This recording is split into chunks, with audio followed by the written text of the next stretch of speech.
Today on Uncle Larry's Editorial Corner, we'll discuss traditional ethics in a disposable culture. Now, it never ceases to amaze Uncle Larry how some people can get so upset to the point where they're actually drunk on their own righteous indignation over the most insignificant and trivial things, while at the same time they are ignoring the very real and serious problems that we face as a nation and as a race. We like to pride ourselves on the terrific set of values we have as God-fearing and patriotic Americans. So let's examine those values in action, shall we? Now, we all agree that organized crime is bad, right? We like to see those mob bosses put away. Whenever the feds or the cops make a bust on somebody like John Gotti or, some head of some big crime family, the media always makes a big foo-for-ah about it. Oh, look, the system works. Justice is triumphant. Why, we're putting away a guy who's, responsible for the deaths of hundreds of people, literally hundreds of people. And we should all feel good about ourselves because, we put a bad guy away. The problem is, boys and girls, that not too long ago, a major chemical manufacturing company was prevented by the FDA from marketing a pesticide here in America because it was just too dangerous. The stuff would kill you if you got it, on your wrist above your gloves, or like if your ankles weren't covered up and you exposed yourself to it on a daily basis, spreading it around and stuff. This stuff would fucking kill you. And the FDA said, no, you cannot sell this to America, it's poisonous. So what did this big chemical manufacturing company do? Did they take that pesticide and, incinerate it at a high temperature, destroy it, bury it deep in the bowels of the earth so it could never hurt anybody again? Well, no, they didn't. In fact, what they did was the CEO of this company authorized them to sell this pesticide to a bunch of third world countries, both in Latin and South America and overseas. And that way they didn't have to take a loss. They made a profit. But what that means, boys and girls, is that literally thousands of people are now going to be killed by this stuff. Poisoned, doomed to die a slow and lingering death because this CEO wanted to make his bottom line look good. Now, as far as Uncle Larry is concerned, even though this guy did not violate the letter of the law, in fact, he did nothing illegal, he's as responsible for those deaths as if he lined those people up, took a gun, and just went down the line and popped them all in the head, kicked them into the mass grave. Because he knew it would kill him, and yet he went ahead and sold it to him anyways. Once it's out of his hands, it's not his problem. And what happened to this guy, this horrible criminal? Did we revile him? Did people spit on him in public? Did we tar and feather him and string him up? No, he got a fat year-end bonus because he made some money for his shareholders.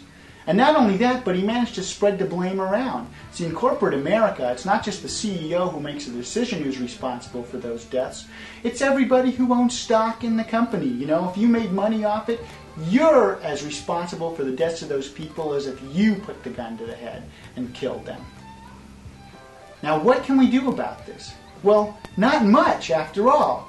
This guy, we didn't put him in prison. We gave him $1 zillion bonus and a big pat on the back and said, keep up the good work.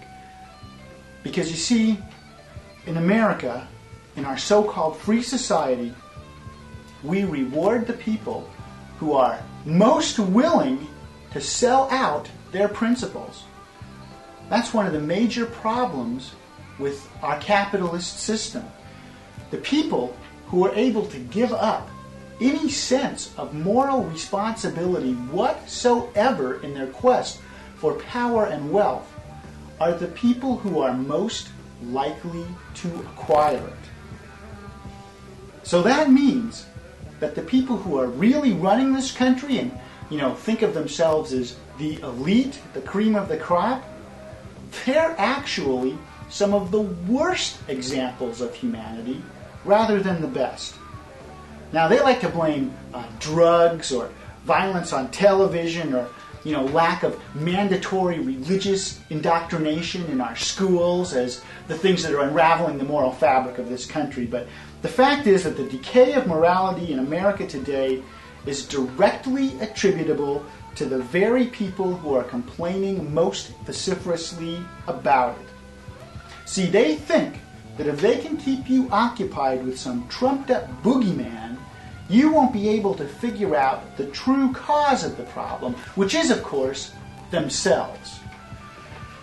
And they're the best that you can aspire to in this society, especially if you have to start at the bottom of the socio-economic ladder rather than at the top.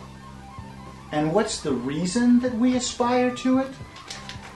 Because, boys and girls, since birth, we have been brainwashed by the media to aspire to it. Because the way rich and powerful people control us is by controlling the means of information. Because there are a lot more of us than there are of them. In fact, more and more of us every day. So they control our minds to avoid having to forcibly control our bodies. Let's face it, the biggest enemy that we face as Americans today is our own ruling class. The biggest, fattest hogs are getting more and more of the best slop in the trough. And increasing numbers of us little piglets are being forced to struggle amongst ourselves for less and less. In the immortal words of John Lennon, they keep you doped with religion, sex, and TV, but you're still fucking peasants as far as I can see. Amen, John. Look, Uncle Larry wants to make it perfectly clear that he is not an anarchist.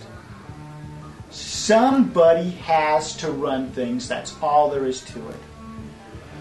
Uncle Larry just wishes that it wasn't the people who were willing to do anything to get the job.